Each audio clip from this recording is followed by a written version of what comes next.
Mike Davis here. We are going to be introducing you to, this dude, Grillin' McMillian. Mark McMillian, Mighty Mouse. You know this guy. He is a legend when it comes to 8 seasons in the NFL. Not only when it comes to the gridiron, but this guy in the kitchen, we're going to be talking about some big-time stuff he's doing. Even Gordon Ramsay was dealing with you on Next Level Chef, and I'm going to be a lot nicer to you than Gordon Ramsay. Thank you very much. I'm just going to tell you that. And a big reason for that is twofold. One, I'm a Philly guy, and you got the Kelly Green jersey right here that you used to sport. That looks pretty. That is pretty fresh right there, man. If I had to say myself, if I had some shoulder pads and a helmet, maybe I'll fly to Brazil and suit up for the game, man. Listen, we could use you in that secondary. And number 2, because I'm not going to let you get away without saying this on the record, who do I remind you of? You sound like a young, legendary Hall of Famer, Merrill Reese. Okay, now, for everybody at home,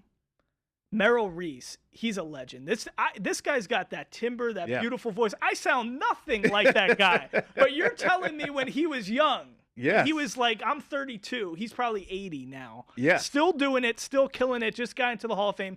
I sounded like him when he was like a 30, 40-year-old guy. Yes, I'm sitting there listening to you. I was like, man, this guy sounds like somebody. And it just clicked. I was thinking like, Merrill Reese, I'm telling you. Next time I'll send you some footage of when he called one of our games. And I'll let you guys do like a little voice comparison to see how that sounds. Listen, to be compared to that, that's like me comparing you to like Lester Hayes. That is major. That's a big time thing. But let's talk about you for a second. You have such an interesting career trajectory. One of the fascinating things is when you were playing, come on. 90s football is not the football that we're accustomed to today. When I'm growing up, Brian Dawkins is taking people's heads off. Yeah. We're not seeing that anymore. But when you were playing even before that, you were listed at 5'7", and your playing weight was 147 pounds. 147, that's all I had. Is this real life? Yeah, it's real, man. I was 147. My playing weight, I was like 145 coming out of Alabama.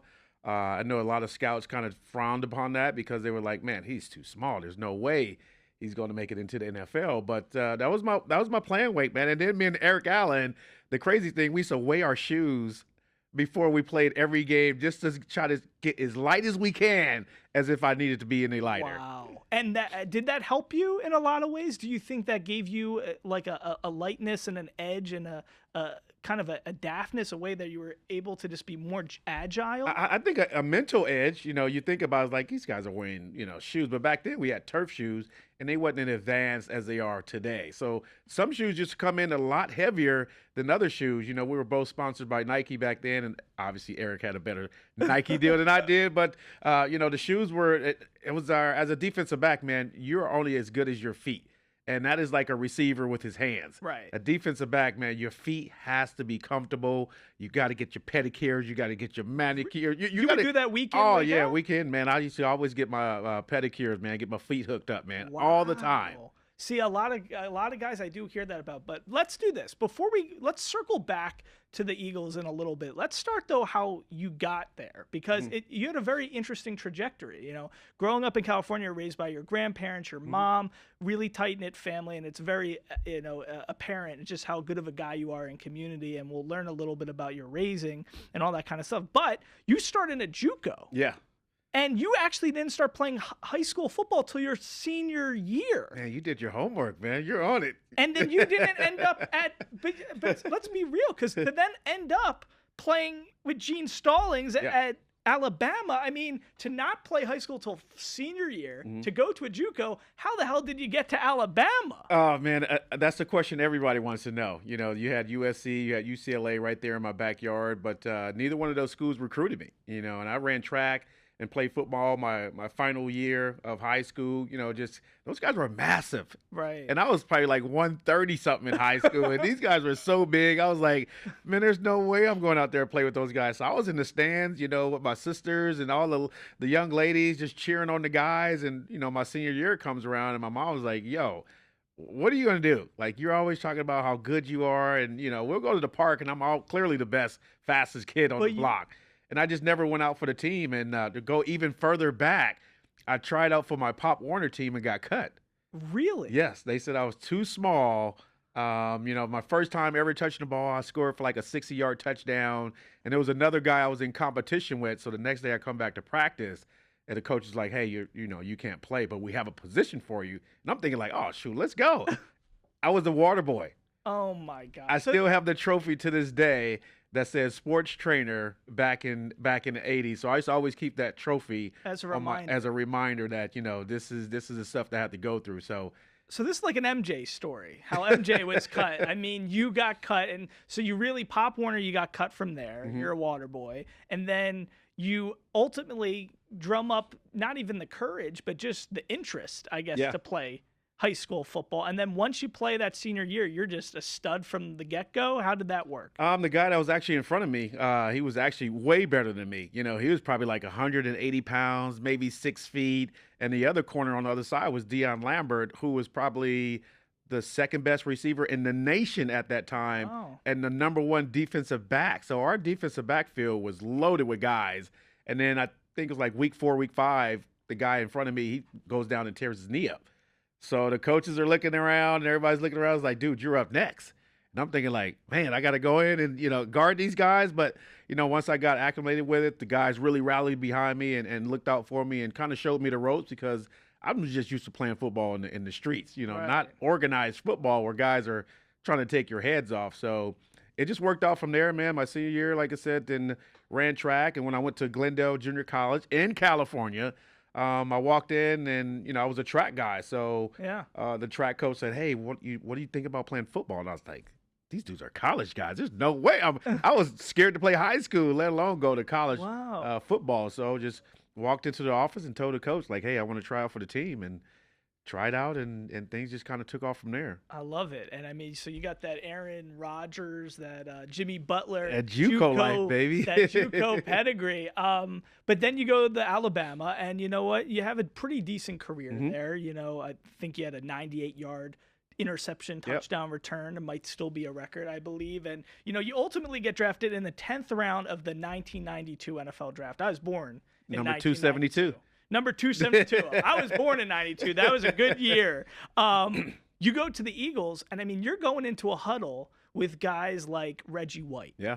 Guys like Clyde Simmons. Yeah. Guys like, I think Jerome Brown may have passed away. That year, that training camp, he passed away. We had a training camp, so I got a chance to meet him for a couple of weeks. And then when we went, dispersed for our training camp, that's when the tragic accident happened. Shame. Yeah, so R.I.P. JB, man. I really wanted to play with that guy. What was it like when you're there? I mean, what does a Reggie White say to you when he sees? Was it such a jarring thing for them to see a 5'7" guy who was like 145 pounds? Like, what did Reggie White say to you when you go into the huddle? Yeah, when I first came into the locker room being drafted, I brought all my stuff from Alabama. I had one suit, because we always had to wear a suit at Alabama. Gene Stallings made sure that wherever you go, you look professional. And I came in with my suitcases and everybody, and Reggie White says, "Who little kid is this in our locker room?" Little kid? Yes, he thought I was just some little kid, just coming into the locker room with some gear on. And, everybody knows he was a minister, and I said some things that I shouldn't have said to a minister, but that was my mentality going in. I knew, at Alabama, watching the Eagles on TV, down south, the Randall Cunninghams, just watching that defense was like, man, if I could play in a defense like that would be amazing. Then obviously they draft me, but just Reggie White, man, just my mom really loved him as well. He kind of took on to me after they just saw the way I played, the way I was just. Now they call it a dog. I just didn't back down from anybody. Didn't take anything or any play for granted. And, those guys kind of gravitated that and kind of rallied behind me. Listen, a 10th round draft pick to play 8 seasons in the NFL, you have to really earn your spot and be a grinder and be somebody who's really making an impact and playing. You played with the Saints, the Chiefs, the Niners.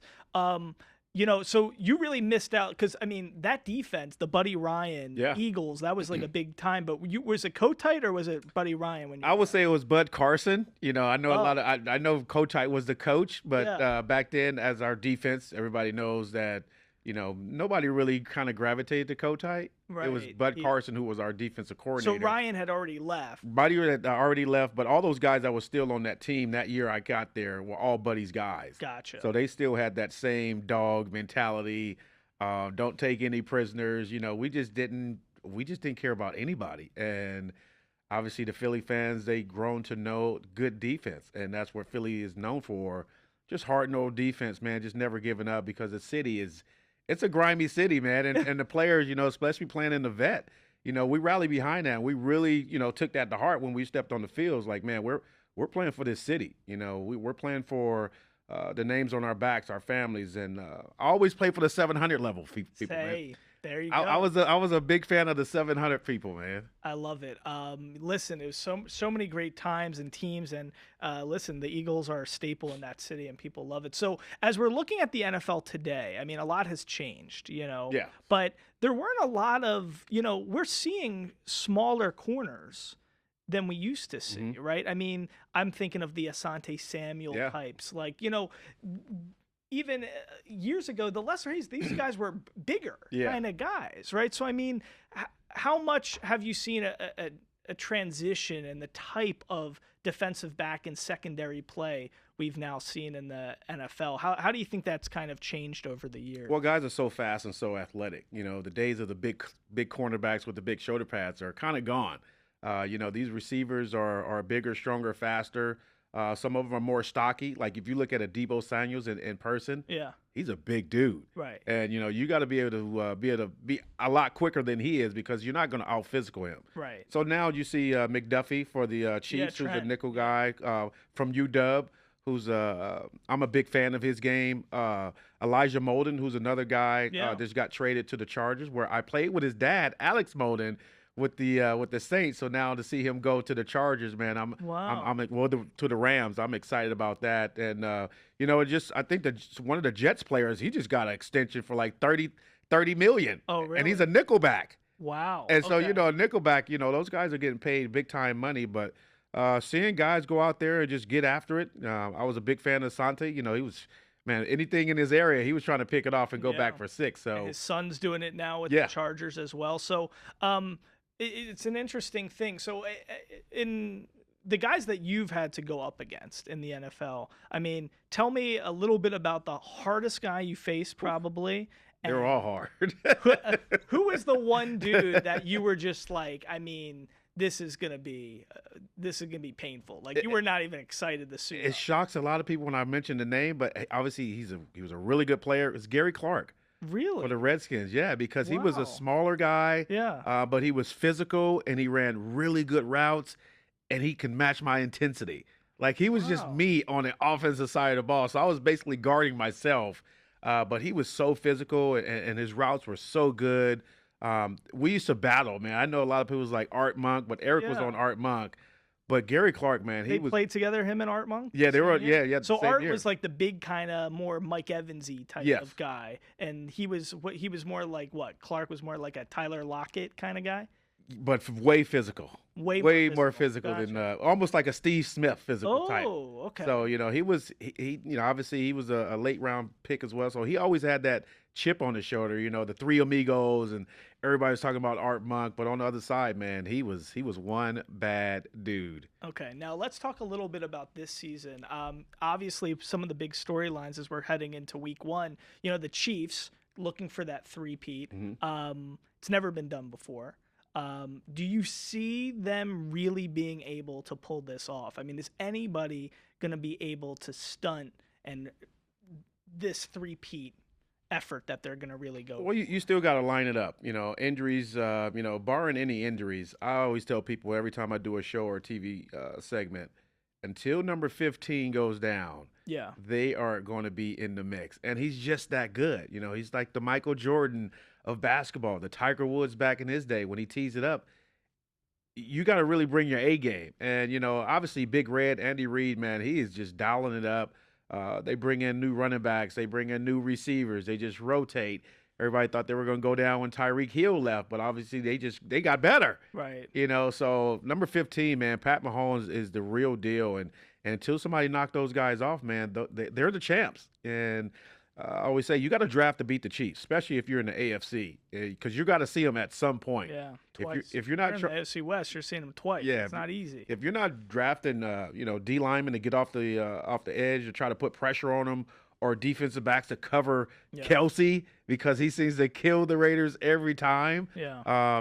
So number 15, man, it's going to be tough, but I can't go against them until it's done. Gotcha. Now we're talking, locally here with the Raiders, a lot of newness there. Yep. I mean, new quarterback, Gardner Minshew, full-time head coach now, Antonio Pierce. New GM, Tom Telesco. There's a lot of changes in the fold with this team. It's tough because in today's NFL, they don't really have the quarterback player, if we're being truthful, Yeah. to take them to a Super Bowl and really win and compete, honestly. So really they're playing for a wild card kind of spot if they're going to compete for those 8-9 wins. The problem is being in that middle area in no man's land, in limbo in the NFL, it takes you out of contention from getting the Shedeur Sanders, from getting the top quarterback picks that they're really going to want to try to get.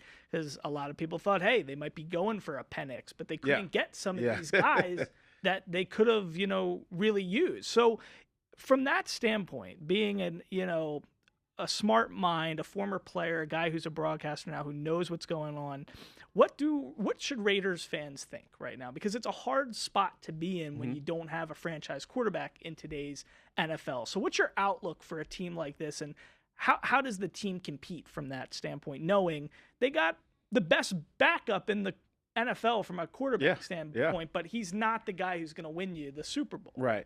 As a player, former player that played the game at a high level, I've been through some backup quarterbacks, and you're just not that. When Randall went down, we're like, oh my gosh, Jimmy Mack stepped in, did pretty well, but he wasn't Randall. And obviously you take Minshew mania. People's excited. I think he's a quality NFL quarterback. He's going to win them more games and he's going to lose games as far as turnovers. Yeah. He's a gunslinger. Yeah. As an offensive guy, you're like, man, at least he's going to, get the ball out there. But he takes chances. Yes. You can't just say he's a game manager. He goes out and he balls. Yeah. He's almost like he doesn't obviously don't have the arm as Brett Favre, but he takes chances like that, and he's going to scramble. Where Aiden is more going to sit back in the pocket, and try to go through his reads and progressions, but he's not going to run like a Minshew would. So Minshew can extend plays, which is really tough on defensive backs as well as defensive linemen because they're trying to chase them down. So I think I said this yesterday, 8-8 would be okay with those guys and try to get a wild card spot.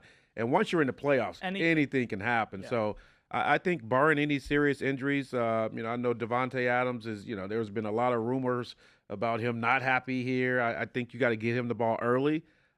Receivers are different, man. You got to feed these guys so they're not going to complain. But I think 8-8 would be a really good season for these guys. And like I said, if you can get a wild card spot, anything can happen. Look what the Chiefs did. They went on the road and beat everybody on the road to the Super Bowl. Yeah. It's got to get hot at the right time. Yeah, that's a really good way to view all this kind of stuff. So, interestingly, let's kind of talk briefly about a lot of the other stuff you do beyond the gridiron and football, because you've been on Next Level Chef with Gordon Ramsay. You got this Grillin' McMillian brand, plus we got a Sweet Heat barbecue sauce that I got to hear about. So tell me, right now, as an entrepreneur, transitioning from the gridiron to being a business guy, it's not the easiest transition for a lot of people, and you're taken to this very swiftly. Tell me how this all happened. How did you get into the Grillin' McMillian concept, flavor, and all that kind of stuff? Backyard grilling was always in our family, from our uncles to our grandparents, grilling in the backyard. So everybody in my family knows how to grill.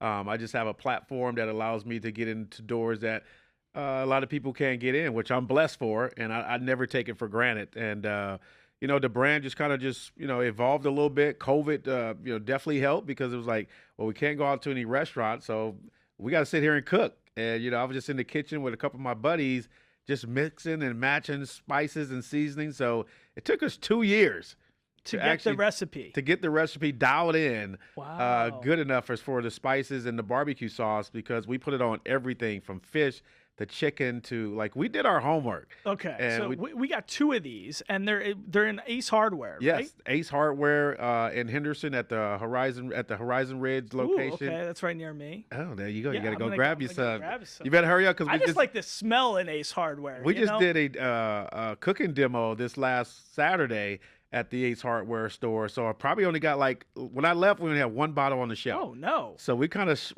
the fans came out and wiped them out. So that's a good sign. So wait, there's 2 in there though, right? There's the Boom 2.0, Yes, and then there's the Cooking with Carla. cooking with Clara. Cooking so with tell Clara. me about these 2. So Clara's named after your grandmother, right? Yes, named after my late grandmother. I got a couple of more. I still got like 5 spices that I'm holding on to Oh. that I haven't even released yet. So and then the Boom 3.0 is kind of named after John Madden. After my rookie year, I made the All Madden team, and he used to cover all our games. And obviously, as a kid, you knew that famous line, "Boom," you know. So I kind of named that after him, kind of like a little homage for him. Man, he was a big fan of me, and I was a big fan of his as well. Wow. Do you ever get to meet him one-on-one and talk? Yeah, that was the crazy part. Once I started starting, you go in for the interviews, And he would, yeah. and the big Madden Cruisers. When the Madden Cruiser shows up to your game, it's a big game. And him and McMillian and Summerall were on the East Coast doing a lot of the games, and just seeing the Cruiser run up, and and our PR guys like, hey, John wants to talk to you about the game. I'm thinking like, man, that's John Madden. And I'm a rookie. I'm thinking like, man, that's John Madden. He wants to talk to me. So,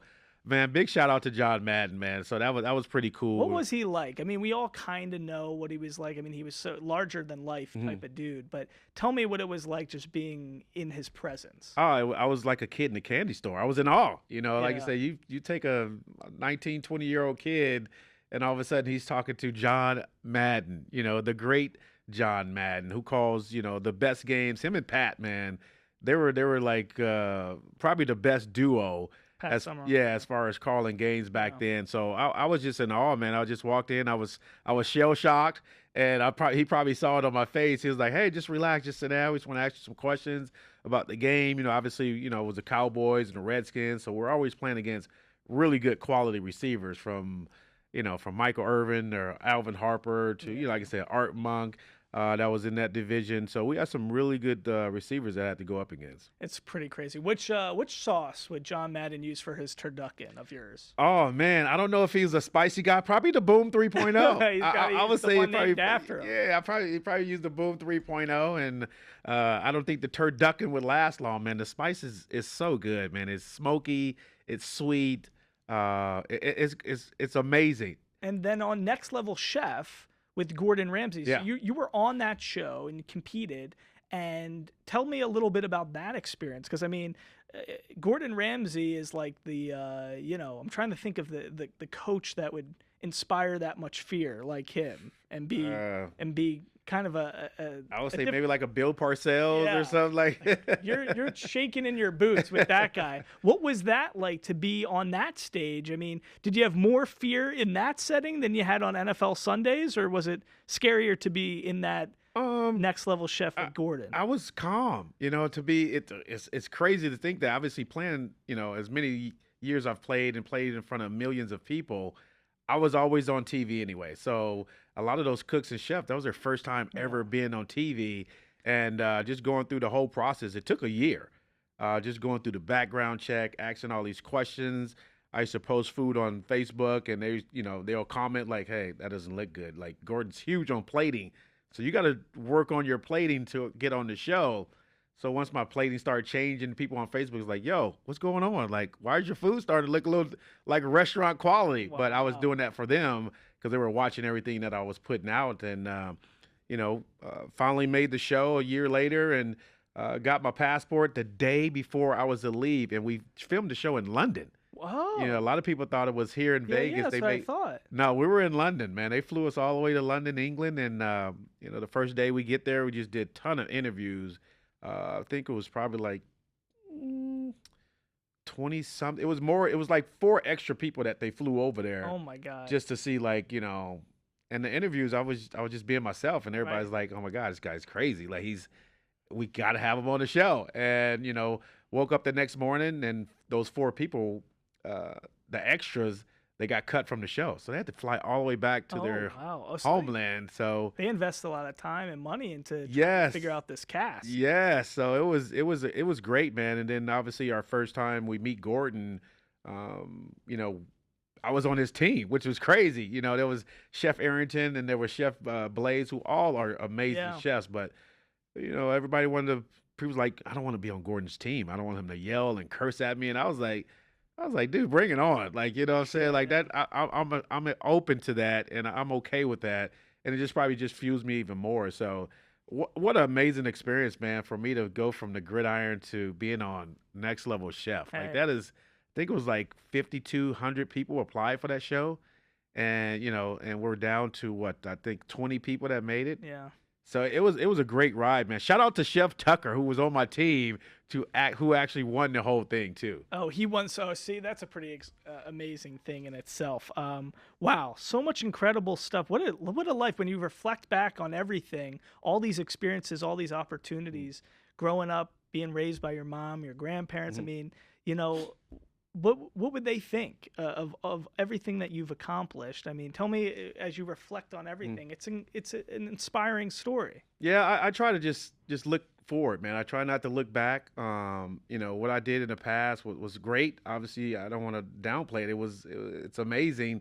But I just try to not to live on the past. I just try to just move forward with everything that I have going on. And I just tackle life like football, man. I don't stop.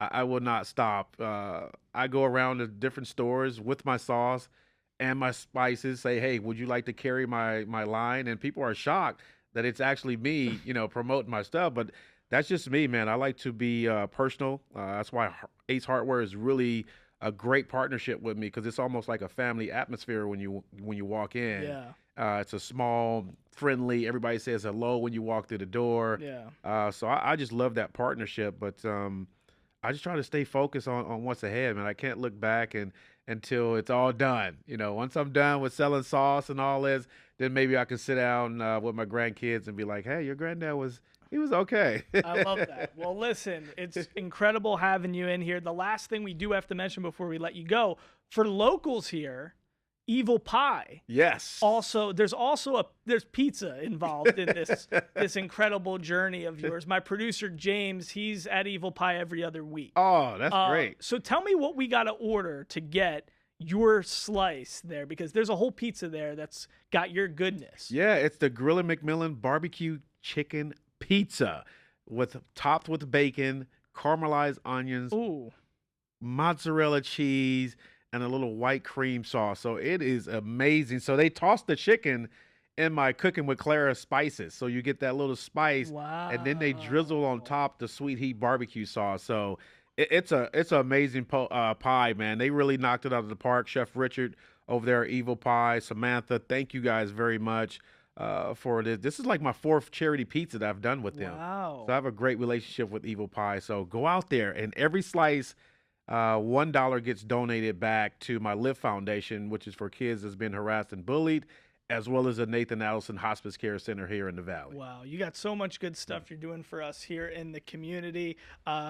Listen, Mark, it's so great having you here. We got to definitely have you back in here. Anytime we can get an eagle into the den. Yeah, we got to put some food up there. We bring some ribs listen, and some cheese the only steaks thing or that's something, man. missing on this beautiful table right now, we already got the Kelly Green jersey.